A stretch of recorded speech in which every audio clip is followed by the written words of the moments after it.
আসসালামু আলাইকুম এভরিওয়ান।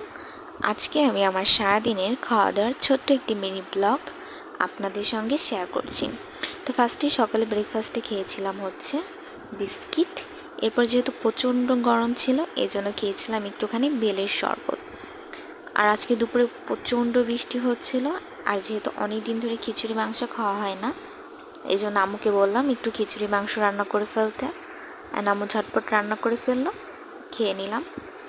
খিচুড়ির সঙ্গে মাংসটা খুবই মজা লাগছিল খেতে, আর এরকম ঠান্ডা ঠান্ডা আবহাওয়ায় খিচুড়ি মাংস খেতে কিন্তু ভীষণই ভালো লাগে। দেন হচ্ছে আমি খিচুড়িটা লেবু দিয়ে মাংস দিয়ে এনজয় করছিলাম। আর এদিকে হচ্ছে বাইরের বৃষ্টিটাও একটু দেখছিলাম। আজকে কিন্তু অনেক বৃষ্টি হয়েছে, একদম পানি জমে গেছে। দেন হচ্ছে আমি বিকেলবেলা একটু চা বানিয়ে নিলাম, যেহেতু অনেক ঠান্ডা ঠান্ডা আবহাওয়া, অনেক দিন চা খাওয়া হয় না, তো ভাবলাম একটু চা বানিয়ে নিই। আর গরমের মধ্যে তো চা একদমই খাওয়া যায় না, সেই জন্য আজকে ঠান্ডা ঠান্ডা আবহাওয়ায় বানিয়ে ফেললাম রং চা। চাটা খুবই ভালো হয়েছিল খেতে। দেন চার সাথে এনজয় করছিলাম মুড়ি মাখা। মুড়ি মাখাটাও কিন্তু খুব মজা হয়েছিল। আর বিকেলে নিয়ে নিয়েছিলাম একদম গরম গরম মাংসের চপ।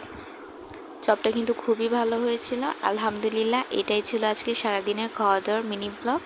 ভিডিওটি ভালো লাগলে অবশ্যই লাইক করবেন।